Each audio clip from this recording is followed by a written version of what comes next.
kind of already know what happens, but boy, I was tight.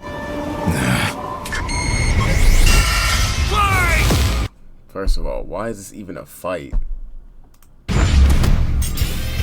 Omni-Man versus Bardock. The ostracized Viltrumite and the doomed Saiyan.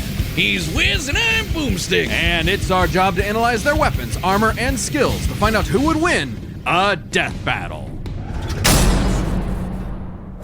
Omni-Man, Earth's once greatest hero. Alongside the Guardians of the Globe, he protected the world from all manner of threats. And then, in a single day, it all went horribly wrong. Why Omni-Man? How Omni-Man? Who Omni-Man? Who indeed? Champion of Earth, best-selling author J.K. Simmons, yet it was all a charade, with his murderous rampage only brought to a halt thanks to his own son. It all starts with his home planet, Viltrum, which I hear is a totally lovely utopia. It's crazy how, like, popular this show was. I forgot about it as soon as I finished this last season, and I haven't heard anything since. Brutal mortal combat. With a K! Or, wait, no, that came later. Viltrumites are among the most powerful beings in the universe. Even more so. He's 2,000 plus years old. Nolan Grayson. Noel on. 6'2", Ultra Emperor. Likes, he does not like Debbie. So after she's more of a pet. They purged the weaker members of their species. As a vanguard of the Viltrumite Empire, Omni-Man infiltrated Earth as Nolan Grayson, expected to prepare the planet for Imperial assimilation. Which should have been easy, since he's got your classic strongman superpowers and he's basically invulnerable, easily knocking around asteroids the size of Texas. He can fly at unbelievable speeds, soaring from Earth to the planet Thraxa in under 1 week. Thraxa is, quote, a couple galaxies away, give or take, so a minimum of 2 galaxies. Beyond the Milky Way's neighbor Andromeda is the lesser-known Triangulum Galaxy, which is over 2.7 million light-years away. Reaching it in under 1 week means Omni-Man must have flown over 142 million times faster than light. It don't matter. Them Saiyans built different. Oh, and Viltrumites can't breathe in space, so he held his breath the whole way. And it's not like he was in a rush. He was on a soul-searching trip, contemplating the significance of smashing his own son's face in. Think, Nolan, think. Yeah, this is why I'm never having kids. You're missing out. But according to another Viltrumite, Thetis, a bunch of other Viltrumites who actually were in a hurry flew to Viltrum across the Virgo supercluster in less than 24 hours. That's over 20 billion times faster than light. You don't really need to rush anyway. The older a Viltrumite gets, the slower they age. According to the Invincible handbook, Nolan is over 2,000 years old. And regardless of age, Viltrumites don't suffer muscle fatigue like humans do, so they rarely ever tire out. Seriously? He's got parenting easy mode on, and he couldn't even handle that. I would have killed for that back when my daughter was born. Well, you would have to be a Viltrumite first. A Viltrumite's body contains smart atoms, which they subconsciously manipulate. This cellular structure can effectively recall certain states of being regardless of their present environment, reacting to changes at an atomic level to perform the impossible. Yeah, like surviving your intestines getting ripped out, or even more scary, ripping out your whole beard all at once. Ugh. Only a Viltrumite could pull off something that disturbing. Nolan is incredibly tough, but if he faces superior forces, his smart atoms can adjust to make him even stronger by comparison. This is why Viltrumites are considered invincible. Most weapons in the universe can't even scratch a Viltrumite like him. Even a ship's cannon. Cap, his team, I forgot the name of the team because it's so irrelevant now, but they literally, damn near, if they actually, there was a theory or a video around if the off-brand Flash, if he would have stayed on defense, they could have won. They could have easily won, but no.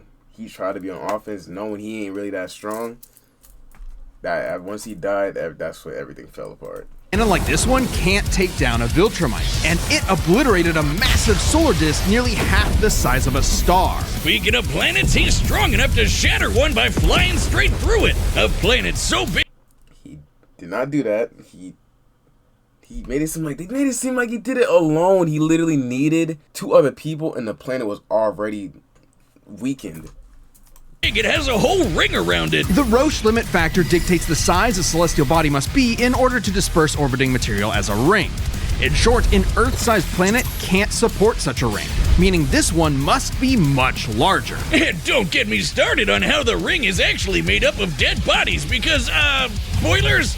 Just go read the comic. If Roche isn't doing it for you, this planet also supports 5 moons in its orbit, and even the smallest is a perfect sphere, meaning its own gravity. Did y'all hear? We about to get another moon orbiting around us, and there's another hurricane that's about to hit Florida. I'm praying for them. Oh boy, this people still got school tomorrow. That's the crazy part. I still gotta go to work. Shaped it. At minimum, a moon like that must have a diameter of 600 kilometers, or 370 miles. Comparing this to the planet's diameter, we can tell this world is nearly 14 times larger than Earth. Or it was before, you know, kablam! Now, Omni-Man does have his weaknesses. Monsters like Ragnar's can pierce Viltrumite flesh, and he's extremely sensitive to a specific high-pitch frequency, which can destabilize his body's equilibrium. But his real weakness turned out to be, you guessed it, fatherhood. Thanks to his son Mark, Nolan began to re-examine his perspective and his place in the universe. He settled down in a new place, got himself a new job, and even had a new kid with his new wife, who's a bug. The bug lady, he banged a bug. Why, Omni-Man? How, Omni-Man? Hey, everyone deals with parenting stress in their own way. When Nolan was lecturing to Mark about how insignificant people are, Mark wasn't the only one he was trying to convince, if you catch my drift. Nolan Grayson's real mission isn't planetary conquest or saving the innocent. It's to discover if a violent man who can break the world can also be a good father. Godspeed, Omni-Man. All that trauma to an extent. In the far reaches of the cosmos laid a world with a people like no other. Peak. That's all you gotta say. Peak. Just be gone with it. Born and raised to do just one thing: fight. The Saiyans, a proud warrior people from the planet Vegeta, ruled by, King Vegeta. Well, narcissist clutch. Exactly. Their pride blinded them to the truth of their impending doom. But perhaps one Saiyan represented the best of them, even during their waning glory days. Bardock! He's cool, he's crude, he's got a bad attitude, and if he goes apeshit, you're like, oh my gosh, just lower class Saiyans could literally easily lift a finger and obliterate planets with ease. And they talking about Omni-Man going through a planet. That was already, bro, stop. The DBZ slander is crazy. We're totally screwed. And guess what? He's father of Goku. Oh wow, I never would have guessed. Right?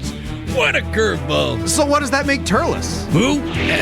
Bardock was a cold-blooded killer, ruthlessly conquering planets in service to the Saiyans' true overseer, Lord Frieza. They didn't just conquer planets, they wiped out every living thing, leaving Frieza uninhabited rocks to sell away. Bardock was an asshole. Well, until he wasn't. Bardock's story has evolved over the years, with multiple iterations to draw from. Including one where he's a brilliant scientist. But only one is considered officially canon. Bardock's demeanor began to shift when he met and eventually married fellow warrior Guinea, and had 2 sons, Raditz and Kakarot. No, Bardock didn't go totally soft. He was still a ruthless warrior. You know that iconic red headband of his? It's stained with the blood of his fallen friends. Hardcore. Which one are they talking about, though? Because this one isn't really... This one is canon, too, I think. I'm confused. They talking about the manga one where they remodel Goku's backstory in the Broly movie.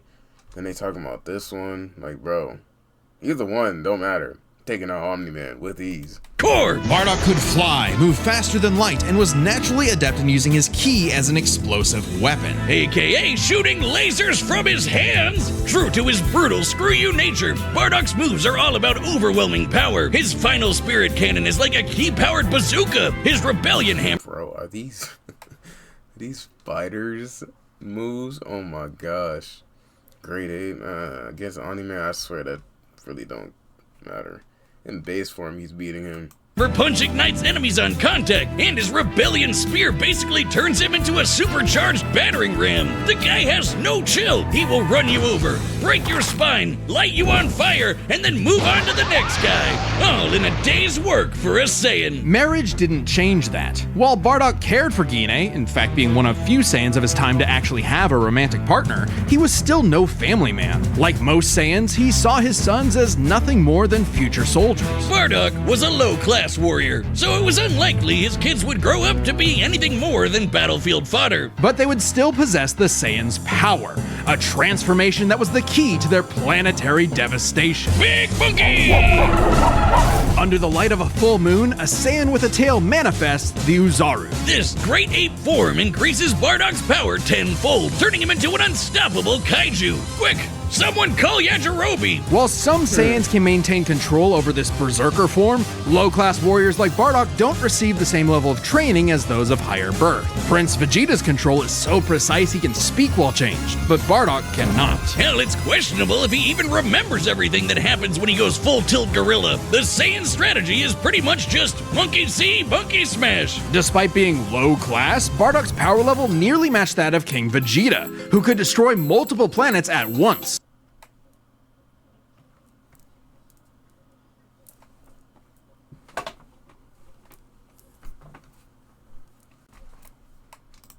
At about this time, King Vegeta's power level was around 10,000. Yeah, we know power levels are kinda janky. Nobody can agree Bro, Krillin can beat it. Oh my, this is...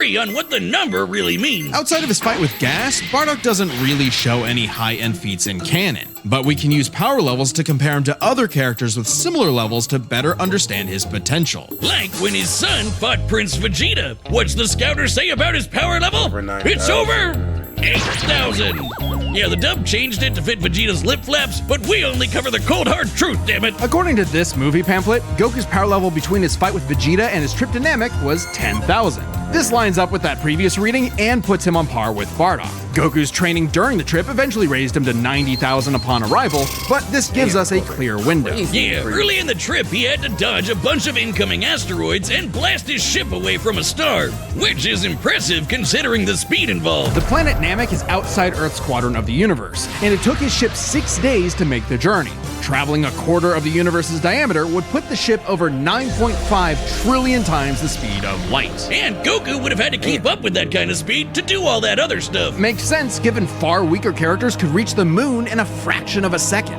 Should be trivial enough for Bardock. All this speed and power meant when Bardock and his team assaulted the planet Cereal, they went, cheerio! Bardock ravaged the planet, annihilating its people, until he found two survivors, a mother and her child. Some may call it weakness, others a moment of clarity, but Bardock was suddenly reminded of his wife and recently born son. He chose to spare the two, and even pushed himself far past his limits to protect them from his own Frieza Force allies, who taunted that Frieza had dire plans for the Saiyans' future. This moment changed Bardock, making him more appreciative of his family and cautious of Frieza. When all the Saiyans were called back to Planet Vegeta for mysterious reasons, he had a hunch something was up. So, before his final stand, smashing through hundreds of soldiers before coming face to face with the tyrant, he sent his youngest kid away for protection. A choice that allowed his son to thrive.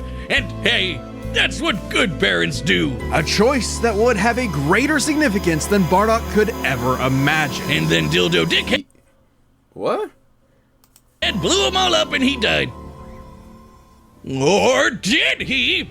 Bardock got killed so freaking hard he got blasted back in time. Actually, he was pulled away by these two who miscalculated and misplaced him incorrectly in the time stream. Blah blah blah, They're talking about, like, bro, they're not even, I can't, they're just talking about all the Bardocks as a whole. And in whatever, he survived.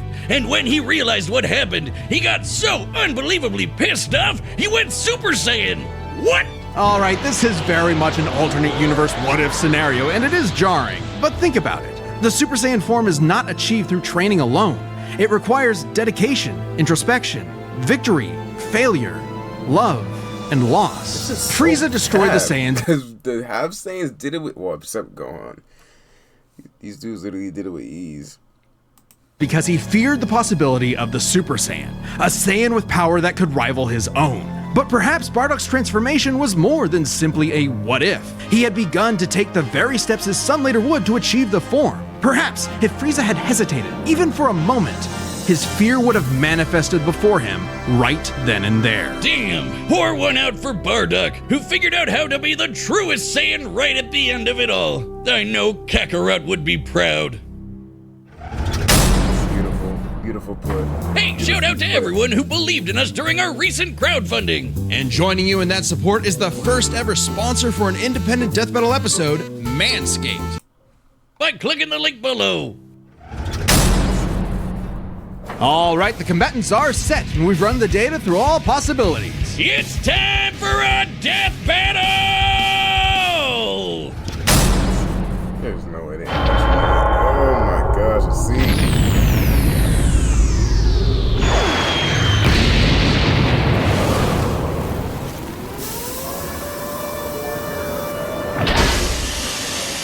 I like the more insulated fight than these. Great. Another gross bug planet.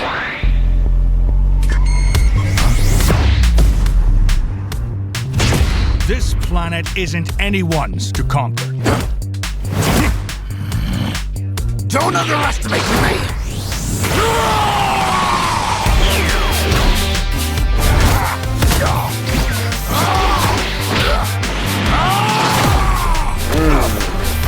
Just like my son, sticking his nose in places he's not ready for. My sons would kick his ass! That's so fast.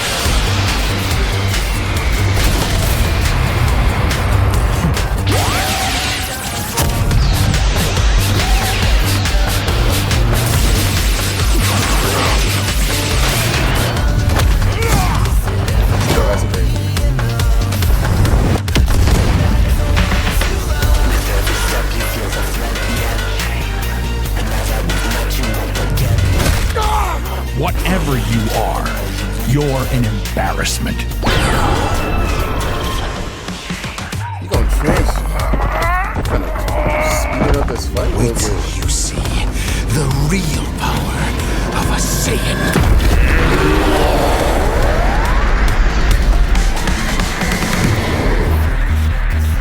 Am I supposed to be impressed?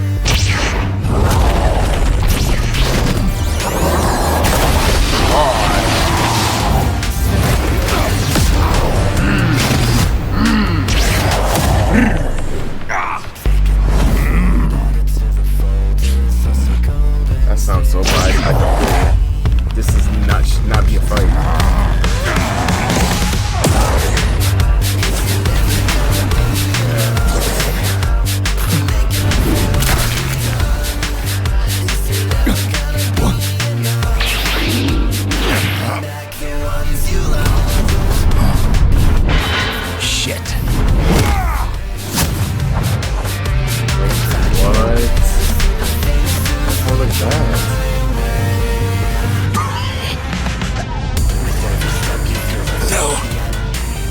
My sons need me.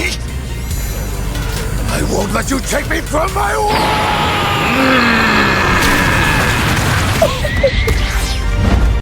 Y'all peep the reference. Let me just explain.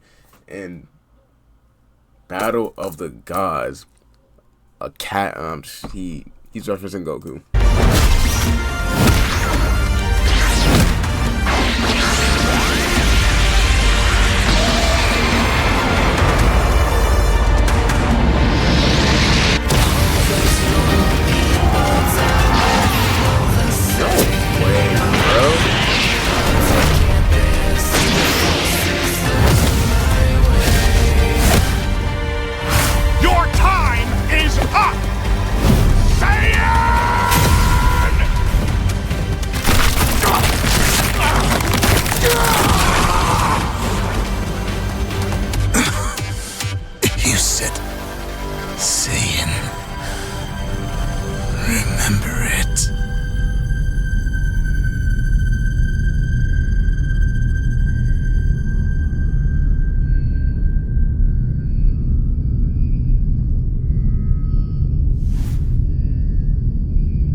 Fuck.